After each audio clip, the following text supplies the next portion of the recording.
This is Abner, and you're right here with the Concrete Jungle.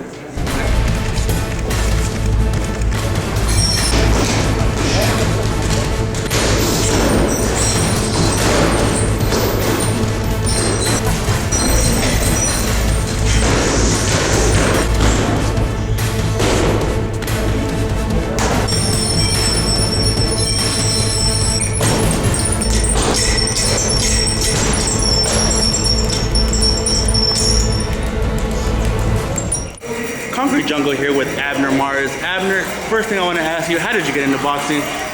Well, I started when I was 7 years old because of my older brother, Ismael MARES Jr. I started watching him and then I started liking it. Now, one thing you did earlier in your career, you represented Mexico in the Olympics in Athens in 2004. Tell me what that experience was like for you. It was great. It was a really good experience. I got a lot, I learned a lot from it, I traveled a lot, I went to a lot of tournaments out there. And just going to the Olympics pretty much got me the contract with Golden Boy because that's where Oscar De La Hoya got to see a little bit of Abner MARES when I fought at the Olympics. Now, what would you say that you learned in the Olympics that you're able to use now in professional boxing? Pretty much everything, because not just in the Olympics, just my whole amateur career. Because I was able to fight different styles, guys from Europe, guys from Mexico, Central America, everywhere. So, basically when you go in the ring, you've pretty much seen every style, so there's nothing new. Now, up to this date, your biggest fight was the fight against Johnny Perez on the undercard of a Rafael Marquez, Israel Vasquez fight, which a lot of people went for that fight, but they knew the main event was the undercard, which you fought Johnny Perez. Tell me about that fight. It was a really good fight, a fight that really got me to show what Abner MARES is about. Everybody was, really they were going to go see the Rafael Israel Vasquez fourth fight. I don't want to say we stole the fight, but we stole a little bit of the show, because my fight against Johnny was, a tremendous fight. Now, was it at all disappointing that your biggest fight up to date ended up in the draw?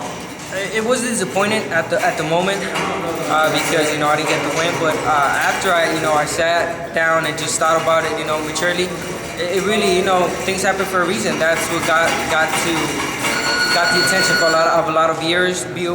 They saw a little bit of Abner MARES and they wanted to see more, and that's why that's one of the reasons why I'm on the Super 4 Showtime show. Now, fast forward in time a little bit, you were tapped pretty much as one of the 4 contestants in the Showtime Bantamweight tournament. How much did that mean to you? It meant a lot. Just showing a little bit of Abner MARES on the Johnny fight, got a lot of viewers to wanting me to be on that show, and now I'm on the Super 4, Bantamweight tournament. Now I'm in the finals. My last fight I beat Victor Chin in a really tough fight. And now I'm in the finals against another, tough fighter, Joseph Agbeko. So this whole career, this whole, show has been really good to me. Now let's talk about that fight with Victor Archinian. Well, the biggest thing I noticed, just stylistically in that fight, is you didn't fight your fight. You didn't fight an Abner MARES fight. How come that was? You know what? That is kind of me. That a lot of people don't know is that. The people that see me like back in the amateurs, they know that Abner is a fighter that always goes forward. Abner's a warrior that's always looking for a fight, and I got to show that fight against Archinian. But when I started training with Nacho Beristain, which is for about 3 years, he taught me a little bit about technique and boxing fight. So that's why when I fought Johnny and my last 3 or 4 fights before Johnny's fight, you saw a little bit of Abner boxing, boxer Abner. But thank God we were able to catch both styles, and that will definitely help us out in the future with other fights. Now, one thing that people did see is they saw the heart that you had in that fight. I'm talking about the knockdown in the first round. I'm talking about the cut. What did it feel like being down so early in the fight, knowing you had to climb a mountain versus Victor Archinian, a very dangerous opponent? It was just a really tough fight. I think what really motivated me was my family. I just never thought of losing. I went in with the winner's mentality. I never thought of defeat. When I got knocked down, this is a true story. The first thing that came up to my mind was, the Marquez Pacquiao fight when he got knocked down 3 times. I was like, okay, I got knocked down. This is my first time. Okay, I'm still in this. This is nothing. I'm gonna get back in it. I believe it was the second round. And after the cut, it was bothering me. And it was, overall, it was just mentality. I had a really focused mentality. I was just not thinking of defeat, and I just kept going forward, and I couldn't lose this fight. Now I've seen it for myself, but for the people who haven't seen it, what type of training techniques do you implement into a training camp going into such a big fight versus Agbeko?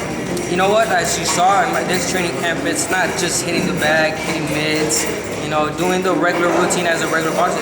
I go in the ring, I view the fighter that I have in front of me, say for instance, Joseph Agbeko.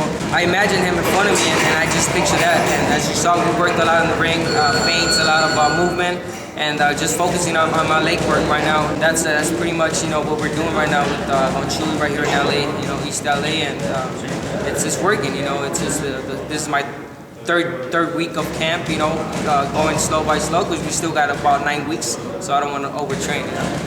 Now, one thing I want to talk about is, when I heard you say this, I thought to myself, wow, that's crazy. I heard you once say you don't watch any film of your next opponent. What does it take to not do that, man? I don't like to look at tapes, because you get an idea of a fighter, and when you go in the ring, you see a totally different style. It throws you off a little bit. You're like, oh my God, this is not the fighter I was watching in tapes. So it happened to me before. So that's why ever since I don't like to look at tapes. I let the coach and my dad and the people who are in my corner watch that tapes, and I just picture the fighter. I somehow somewhat know a little bit about him, and I take it from there. First, second round, and study him. And like I said, the amateur career helped me a lot. I've seen a lot of styles. There's no style I haven't seen, thank God. And once I go in there, I figure him out a little bit. Now, going into the Agbeko fight, are you going to watch any film on him, or are you just going to keep it the same as you've always had? I'm going to keep the same, because really, it's going to be really hard to know what the game plan Agbeko is going to bring to the table, into the ring, because he's a really good fighter.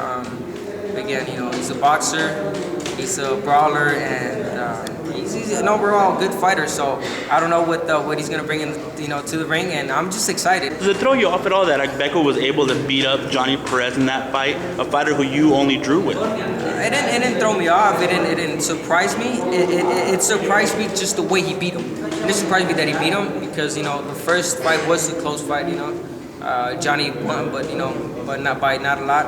But the second fight, just it makes me how determined Agbeko came to take that title, and the way he did it. He boxed really, really good.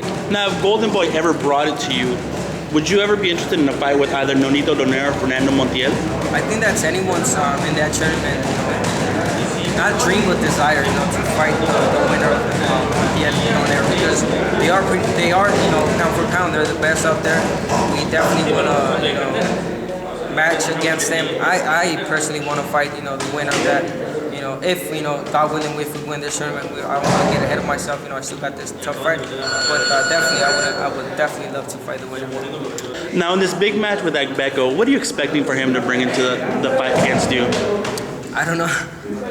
I just hope he brings his best.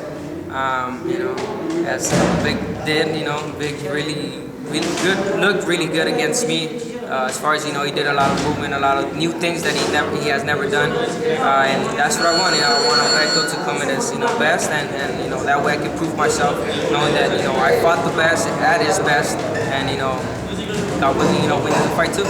Really don't miss this fight, not just because of me, the undercard.